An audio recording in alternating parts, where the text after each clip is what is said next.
النبي صلى الله عليه وسلم من قام ليلة القدر إيمانا واحتسابا غفر له ما تقدم من ذنبه رواه البخاري. وقال النبي صلى الله عليه وسلم رغم أنف رجل دخل عليه رمضان ثم انسلخ قبل أن يغفر له رواه الترمذي. الحمدللہ آج ہمارے اس مسجد اعظم میں تراویح کے اندر قرآن کریم مکمل ہوا.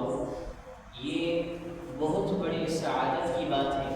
یقیناً تراویح میں قرآن کریم سنانے والے حافظ صاحب مبارکبادی کے مستحق ہیں کہ انہوں نے الف لام میم سے والناس تک مکمل قرآن کریم تراویح میں پڑھا، اور یقیناً آپ حضرات بھی مبارکبادی کے مستحق ہیں کہ آپ نے دن بھر کام کاج کیا اور رات کو نماز تراویح کے اندر مکمل قرآن کریم آپ نے سنا.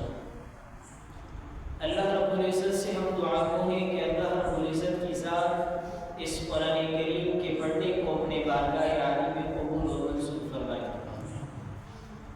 رمضان المبارک بڑی تیزی سے گزر رہا ہے. رمضان المبارک کا تیسرا عشرہ کل سے داخل ہو جائے گا اور شروع ہو جائے گا. یہ رمضان ہم سے بڑی تیزی سے رخصت ہو رہا ہے. اس آخری عشرے میں ہمیں کیا کرنا چاہیے، وہ کون سے اعمال ہیں جو اس آخری 10 دنوں میں ہمیں کرنی چاہیے، تو اس کے متعلق چند باتیں آپ حضرات کے سامنے ذکر کروں گا. میرے دوستو، رمضان المبارک کا آخری عشرہ ویسے تو یہ پورا رمضان المبارک برکتوں والا رحمتوں والا ہے، لیکن رمضان کا یہ آخری عشرہ خصوصیت کے ساتھ اللہ رب العزت کے کرم رحمت کا نزول اس مہینے میں خاص طور پر ہوا کرتا ہے. قرآن کریم لیلۃ القدر کی رات جو رمضان المبارک کے آخری عشرے کی راتوں میں قرآن کریم کا نزول، اس مناسبت سے بھی یہ آخری عشرہ رمضان المبارک کے اس 20 دنوں پر فضیلت کا حامل ہے. اسی طرح رمضان کے آخری عشرے کے اندر اعتکاف کی عبادت کی جاتی ہے جو ان 20 دنوں کے اندر نہیں کی جاتی. اس لحاظ سے بھی یہ آخری 10 دن انتہائی بابرکت ہے. تو میرے دوستو، لیلۃ القدر کی رات کیا ہے؟ قرآن کریم میں اللہ رب العزت نے لیلۃ القدر کی رات کے متعلق ایک مکمل سورت کا نزول فرمایا ہے. اِنَّا أَنزَلْنَاهُ فِي لَيْلَةِ الْقَدْرِ. یقیناً ہم نے قرآن کریم کو لیلۃ القدر کی رات نازل کی ہے. وَمَا أَدْرَاكَ مَا لَيْلَةُ الْقَدْرِ. اللہ رب العزت خود سوال کر رہے ہیں، فرماتے ہیں وَمَا أَدْرَاكَ مَا لَيْلَةُ الْقَدْرِ. لوگوں، آپ کو کیا پتا لیلۃ القدر کیا ہے؟ اللہ اس کی عظمت بتانا چاہتے ہیں. فرمایا آپ کو کیا پتا لیلۃ القدر کیا ہے؟ آگے اللہ رب العزت خود فرماتے ہیں لیلۃ القدر خیر من 1000 شہر. فرمایا یہ جو لیلۃ القدر کی ایک رات ہے، فرمایا یہ 1000 مہینوں سے بڑھ کر اس کی عبادت ہے. ایک رات کی عبادت 1000 مہینوں سے زیادہ ہے، اور جسے میرا رب زیادہ کہے اس وہ تو لامحدود ہے. یہ 1000 کا عدد اللہ بتاتے، فرمایا اس سے زیادہ بہتر ہے. اب زیادہ کتنا بہتر ہے وہ میرا رب جانتا ہے. تو اس آخری عشرے کی راتوں کے اندر ہم لیلۃ القدر کی رات کو تلاش کریں. فرمایا یہ رات 1000 مہینوں سے زیادہ بہتر ہے. 1000 مہینے یہ تقریباً 83 سال 4 مہینے بنتے ہیں. 83 سال 4 مہینے. ہم میں سے اکثر کی جو عمریں ہیں وہ 60 سال 70 سال، لیکن اس ایک رات کی عبادت 83 سال کی عبادت سے افضل ہے اگر کوئی شخص اس ایک رات میں عبادت کرے، اور یہ ایک رات اس شخص کو نصیب ہو جائے. تو اللہ کے نبی علیہ السلام کا ارشاد ہے، فرمایا تحروا لیلۃ القدر فی الوتر من العشر الاواخر من رمضان. فرمایا کہ لیلۃ القدر کی راتوں کے اندر اس رات کو تلاش کرو۔ 21 کی رات ہے، 23 کی رات ہے، 25 کی رات ہے، 27 کی رات ہے، 29 کی رات ہے۔ یہ 5 راتیں، ان 5 راتوں کے اندر ہم لیلۃ القدر کی رات کو تلاش کریں، جس کی عبادت 83 سال 4 ماہ سے بھی زیادہ ہے۔ دوسرے نمبر پر ہم اس آخری عشرے کے اندر اعتکاف کریں۔ اعتکاف کی 3 قسمیں، ایک ہے اعتکاف واجب، ایک ہے اعتکاف سنت، ایک ہے اعتکاف نفلی اعتکاف۔ اعتکاف واجب کیا ہے؟ اعتکاف واجب یہ ہے کہ کوئی شخص نظر مانے، منت کرے کہ اگر میرا فلاں کام ہوا تو میں 2 دن، 4 دن، 10 دن، 20 دن، 1 مہینہ اعتکاف کروں۔ یہ ہے اعتکاف واجب۔ اب اس شخص پر لازم ہے کہ وہ اتنے دن مسجد میں اعتکاف کرے۔ ایک ہے اعتکاف سنت، جسے اعتکاف مسنون بھی کہتے ہیں۔ وہ یہ کہ کوئی شخص رمضان المبارک کے آخری 10 دنوں کے اندر مسجد میں آ کر اعتکاف کی نیت سے اور روزے کے ساتھ وہ 10 دن مسجد میں ٹہرا رہے، یہ اعتکاف مسنون۔ نبی اکرم صلی اللہ علیہ وسلم مکہ سے جب مدینہ تشریف لائے ہیں، آپ نے مدینہ میں جب تک آپ زندہ رہے آپ نے ہر سال اعتکاف فرمایا ہے۔ آپ مدینہ میں 10 سال رہے، آپ نے 10 سال اعتکاف فرمایا۔ اعتکاف کی سب سے بڑی فضیلت یہی ہے کہ نبی اکرم صلی اللہ علیہ وسلم نے مدینہ میں 10 سال اعتکاف فرمایا۔ اس سے بڑی کوئی اعتکاف کی فضیلت ہے کہ نبی اکرم صلی اللہ علیہ وسلم نے جو کام کیا وہ میں کروں تو اس سے بڑی اعزاز کی بات ہے۔ سوائے 1 سال کے کہ آپ 1 سال اعتکاف نہ کر سکے، تو جس سال آپ دنیا سے رخصت ہوئے آپ نے اس سال 20 دن کا اعتکاف فرمایا۔ تو اس کا مطلب یہ ہے کہ آپ نے ہمیشہ اعتکاف پر دوام فرمایا ہے۔ اعتکاف کی تیسری قسم ہے اعتکاف نفل یا نفلی اعتکاف آپ اسے کہیں۔ وہ یہ کہ آپ جب کبھی بھی مسجد میں آئے، جب کبھی بھی آپ مسجد میں آئے تو آپ دل ہی کے اندر اعتکاف کی نیت ہے کہ میں جب تک مسجد میں رہوں گا تو میں اعتکاف سے رہوں، اور جیسے ہی آپ مسجد سے باہر قدم رکھیں گے آپ کا اعتکاف ختم ہو جائے گا۔ اس اعتکاف کی ضرورت ہے کہ ہم اس اعتکاف کا اہتمام کریں۔ یہ ہر شخص کر سکتا ہے۔ اول تو ہم مسنون اعتکاف کا اہتمام کریں کہ ہر شخص مسنون اعتکاف کرے، لیکن یہ نفلی اعتکاف اس کے لیے نہ رمضان شرط ہے نہ روزہ شرط ہے۔ یہ پورا سال ہو سکتا ہے، ہر وقت ہو سکتا ہے، ہر گھڑی ہو سکتا ہے۔ تو ہم جب کبھی بھی مسجد میں آئیں گے دل میں نیت کریں کہ جب تک میں مسجد میں رہوں گا تو میں اعتکاف سے رہوں گا۔ نماز کے ثواب کے ساتھ ساتھ ہمیں نفلی اعتکاف کا ثواب بھی ملے گا۔ اسی طرح خواتین گھروں کے اندر سنت اعتکاف کا اہتمام کریں۔ ہر شخص اپنے آپ پر یہ لازم کرے کہ اگر میں اپنے گھر میں سے خود اعتکاف میں نہیں بیٹھ سکتا تو میں اپنے بیٹے کو، اپنے بھائی کو، اسی طرح اپنے گھر کی خواتین میں سے اپنی ماں کو، اپنی بیٹی کو، اپنی بہن کو میں اعتکاف مسنون کی تلقین کروں اور وہ اعتکاف مسنون کا اہتمام کریں۔ تو خواتین گھروں کے اندر بھی سنت اعتکاف کر سکتی ہے، اور اس کا طریقہ یہ ہے کہ وہ ایک کمرے کی نیت کرے، جس کمرے میں وہ نمازیں وغیرہ پڑھتی ہیں، جس کمرے میں زیادہ آنا جانا نہ ہو، اس کمرے میں وہ اعتکاف کی نیت کرے، پورے کمرے کی اعتکاف کی نیت کرے اور پھر وہ 10 دن اس کمرے کے اندر گزارے۔ یہ خواتین کے لیے مسنون اعتکاف کا طریقہ ہے۔ اور یاد رکھیں جس طرح مرد حضرات نفلی اعتکاف کر سکتے ہیں، اسی طرح خواتین بھی نفلی اعتکاف کر سکتے ہیں۔ خواتین نفلی اعتکاف کیسے کریں؟ یاد رکھیں خواتین جہاں نماز پڑھتی ہیں، جو جگہ ان کی نماز کے لیے مقرر ہے، جہاں وہ روزانہ نماز پڑھتی ہیں، جب کبھی وہ خاتون اس جگہ پر آئے تو یہ نیت کرے کہ جب تک میں نماز پڑھتی رہوں گی جب تک میں یہاں بیٹھی رہوں گی تو میں نفلی اعتکاف سے رہوں گی، نماز کے ساتھ ساتھ میری ماں، میری بیٹی، میری بہن کو اعتکاف کا ثواب بھی ملے گا۔ اس کی اہتمام کی بہت زیادہ ضرورت ہے۔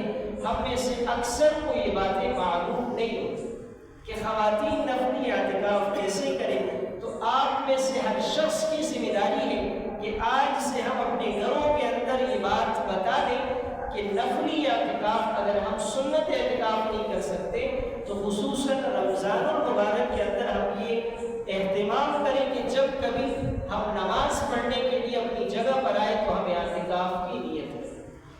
تو مرد صرف جنت میں جانے والے نہ بنے، اپنی خواتین کو بھی اس جنت میں ساتھ لے جانے والے بنے۔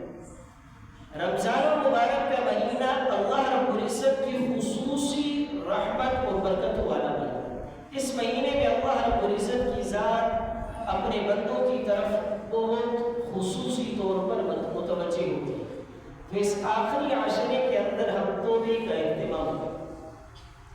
اللہ کے نبی علیہ السلام کا ارشاد ہے، فرمایا کل بنی آدم خطاء وخیر الخطائین التوابون۔ فرمایا بنی آدم سب کے سب خطا کار ہیں، فرمایا بہترین خطا کار وہ ہے جو توبہ کرنے والا۔ اللہ رب العزت کی ذات کو توبہ بڑی پسند ہے۔ اللہ کو یہ گڑ گڑانا اور یہ آنسو بہانا اور یہ اللہ کے سامنے عاجزی اختیار کرنا یہ اللہ کو بہت پسند ہے۔ تو ہم اس آخری عشرے کے اندر اللہ رب العزت کے سامنے آنسو بہائے اور ہم اپنے رب کو راضی کریں۔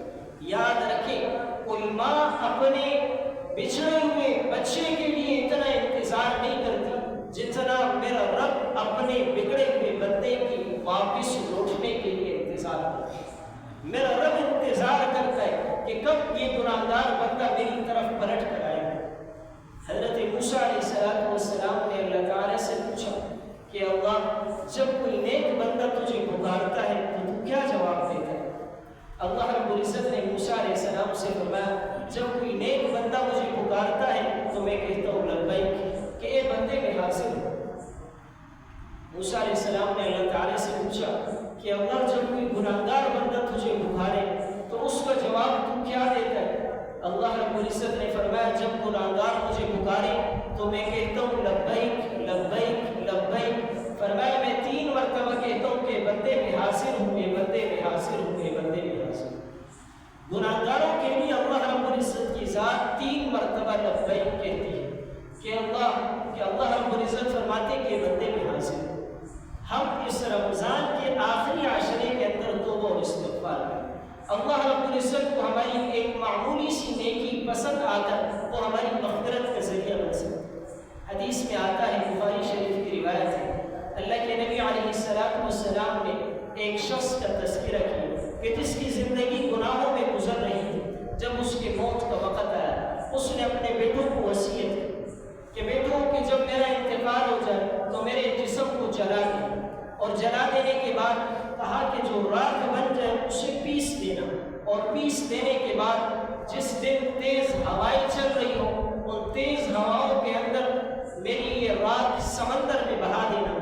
اس شخص کا انتقال ہوا، بیٹوں نے وصیت پر عمل کرتے ہوئے اپنے والد کو جلایا، راکھ کو پیسا اور تیز ہواؤں والے دن اسے سمندر میں بکھیر دیا۔ اللہ رب العزت نے ہوا کو حکم دیا اور اس سب راکھ کو جمع کیا اور اس بندے کو اپنے سامنے کھڑا کیا اور اس سے پوچھا کہ تو نے اپنے بچوں کو یہ وصیت کیوں کی؟ اس شخص نے اللہ رب العزت سے فرمایا کہ میں تیرے سامنے کھڑے ہونے سے ڈرتا تھا، میرے دل میں خوف تھا کہ میری زندگی گناہوں میں گزاری ہے، میں تیرا سامنا کیسے کروں؟ اللہ رب العزت نے صرف اس عمل کی وجہ سے اسے جنت میں داخل کیا کہ آپ کو حیات ہی میرے سامنے کھڑے ہونے سے اور آپ کے دل میں ڈر ہو، تو اللہ کو معمولی سی نیکی پسند آ جاتی ہے۔ حدیث میں آتا ہے ایک زانیہ عورت جس کی ساری زندگی زنا میں گزری، راستے میں صحرا میں سفر کر رہی ہے، راستے میں دیکھا کہ ایک کنواں ہے اور اس کے ساتھ ایک کتا پیاسا ہے، پیاس سے تڑپ رہے۔ اس زانیہ عورت نے اپنا موزہ چمڑے کو اتارا اور کنویں سے پانی نکالا اور اس کتے کو پلایا۔ حدیث میں آتا ہے اللہ رب العزت کو یہ عمل اتنا پسند آیا کہ اس عمل کی وجہ سے اس زانیہ خاتون کو جنت میں داخل کیا۔ اللہ رب العزت کی ذات بڑی کریم، اللہ قرآن میں فرماتے ہیں یا ایھا الانسان ما غرک بربک الکریم، اے انسان تجھے اپنے کریم رب سے کس نے دھوکے میں ڈالا۔ اللہ کی ذات بڑی کریم ہے۔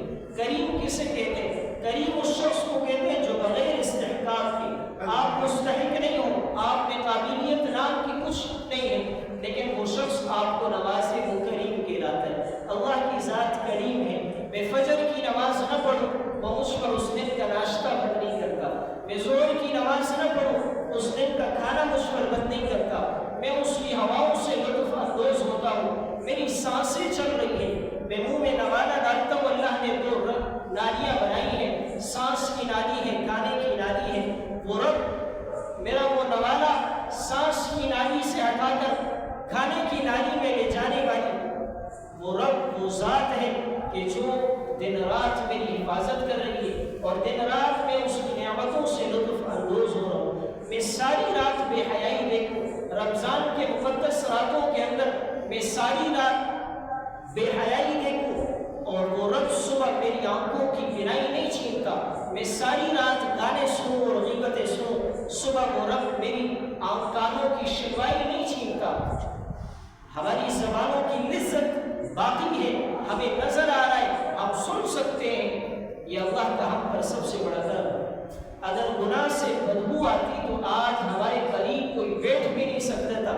یہ اللہ کا ہم پر پردہ ہے، اللہ نے ہم پر پردہ رکھا ہوا ہے۔ حدیث میں آتا ہے قیامت کے دن فرمایا سفید پردے لگ جائیں گے، لوگ حیران ہوں گے کہ یہ سفید پردے کیوں لگے ہیں۔ فرمایا اللہ اس میں چند لوگوں کو بلائیں گے۔ حدیث میں آتا ہے کہ اللہ ان کے کندھے پر ہاتھ رکھیں گے جیسے کہ اللہ کے شان کے مطابق ہے۔ فرمایا اللہ ایسے بندوں کو، چند بندوں کو قریب کرے اور ان سے کہیں گے کہ فلاں دن یاد ہے، فلاں رات آپ نے میری نافرمانی کی اور میں دیکھتا رہا تو زنا کرتا رہا، فلاں دن یاد ہے تو چوری کرتا رہا، میں دیکھتا رہا، فلاں دن یاد ہے تو نے یہ گناہ کیا، میں دیکھتا رہا، فلاں دن یاد ہے تو نے یہ گناہ کیا، میں دیکھتا رہا۔ وہ بندہ سوچے گا، حدیث میں آتا ہے کہ اب تو میں ہلاک ہو گیا، اب تو مجھ پر جہنم واجب ہو گئی۔ اللہ رب العزت اس بندے سے فرمائیں گے کہ میں نے دنیا میں تجھ پر پردہ رکھا، میں نے دنیا میں لوگوں کے سامنے تجھے ذلیل نہیں کیا، آج قیامت کے دن بھی میں تجھے رسوا نہیں کروں۔ یہ میرا رب ہے، یہ میرے رب کا کرم ہے، یہ میرے رب کی اپنی بندوں سے محبت ہے۔ لیکن یہ بندہ پھر بھی اپنے رب سے بغاوت کرتا ہے، یہ بندہ پھر بھی اپنے رب کے مقابلے میں کھڑا ہوتا ہے۔ میرے دوستو، ہم میں سے ہر شخص اپنے ایمان میں جان کر دیکھے کہ میری حیثیت کیا ہے۔ ایک گندے پانی کے نطفے سے اللہ نے انسان کو پیدا کیا، وہ نطفہ کے جو کپڑوں پر لگے تو کپڑے نجس، جسم پر لگے تو جسم ناپاک، اور ہم تکبر اور غرور کریں اور اللہ کے مقابلے میں آئے اور اللہ کو ہم چیلنج کریں اور پاورفل ذات کو ہم چیلنج کریں، تو یہ بہت بڑے خسارے کی بات ہے۔ اللہ کے نبی علیہ السلام نے فرمایا رغم انف رجل، اللہ کے نبی نے بد دعا دی ہے اس شخص کے بارے میں، فرمایا رغم انف رجل، وہ شخص تباہ و برباد ہو جائے، فرمایا دخل علیہ رمضان، کہ جس کی زندگی میں رمضان جیسا مقدس مہینہ آئے، ثم انسلخ، پھر وہ رمضان کا مہینہ اس کی زندگی سے چلا جائے، فرمایا قبل ان یغفر لہ، اور اس رمضان میں اس شخص کی بخشش نہ ہو جائے۔ اللہ کے نبی نے ایسے شخص کے لیے بد دعا دی۔ کہیں ہمارا شمار اللہ کے نبی کے بد دعا دینے والوں میں سے نہ ہو جائے۔ ہم میں سے ہر شخص کو اس بد دعا سے ڈرنا چاہیے۔ اللہ کے نبی نے ایسے لوگوں کے لیے بد دعا دی ہے، رمضان جیسے مقدس مہینے میں ان کی بخشش ہے۔ تو میرے دوستو، یہ آخری عشرہ اللہ سے تعلق کا عشرہ ہے، یہ آخری عشرہ اللہ کی طرف رجوع کرنے کا عشرہ ہے۔ اس آخری عشرے کے اندر ہم قرآن کریم کی تلاوت کریں، اس آخری عشرے کے اندر ہم نوافل کا اہتمام کریں، اس آخری عشرے کے اندر ہم تہجد کی نماز کا اہتمام کریں۔ میرے دوستو، سارا سال تہجد کی نماز نہیں پڑھ سکتے، لیکن سحری میں ہم ہر شخص جاگتا ہے، ہم اٹھتے ہیں تو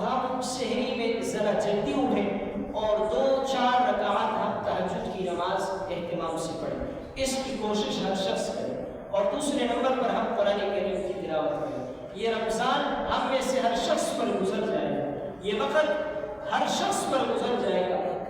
وہ شخص کہ جس نے اس میں تہجد کی نماز کا اہتمام کیا، قرآن کریم کی تلاوت کا اہتمام کیا، ذکر و اذکار کیا، اپنے رب کو راضی کیا، اس پر بھی گزر جائے گا۔ اور جو رب کی نافرمانی میں، رب کی بغاوت میں گزارے گا، اس پر بھی گزر جائے گا۔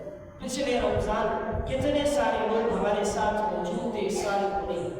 ہمیں اپنے دسترخوانوں پر دیکھنا چاہیے کہ میرا والد، میرا بیٹا، میری ماں پچھلے سال اس دسترخوان پر میرے ساتھ افطار کیا کرتی تھی، آج کو نہیں۔ کیا پتہ اگلا رمضان ہمیں نصیب ہو یا نہ ہو۔ ہم زندگی کی قدر کریں، وقت کی قدر کریں۔ جن لوگوں نے وقت کی قدر کی، اللہ نے انہیں دنیا اور آخرت دونوں میں چمکا دیا، اور جنہوں نے وقت کی قدر نہیں کی، وہ دنیا میں بھی ناکام ہے، آخرت میں بھی ناکام۔ تو ہم اس رمضان المبارک کے اندر قرآن کریم کی تلاوت کا اہتمام کریں۔ اور بڑے افسوس سے کہنا پڑ رہا ہے کہ رمضان المبارک کے اس مقدس مہینے میں ہم ایسے نوجوانوں کو دیکھتے ہیں کہ جن کے منہ میں گٹکا ہے، ماوا ہے، اور وہ سڑکوں پر گر رہے اور وہ روزہ نہیں رکھتے۔ تو نعام اللہ کے عذاب کو دعوت دینا ہے۔ یاد رکھیں، ایک شخص گناہ کرے کمرے کے اندر، بند کمرے میں کرے، اس کا گناہ الگ ہے۔ ایک شخص سرعام گناہ کرے، اس کی سزا زیادہ ہے۔ ایک شخص چھپ کر گناہ کرے، اس کی سزا کم ہے۔ ایک شخص سرعام گناہ کرے، اس کی سزا زیادہ ہے۔ میرے دوستو، رمضان کے اس مقدس مہینے میں ہم روزوں کا اہتمام کریں۔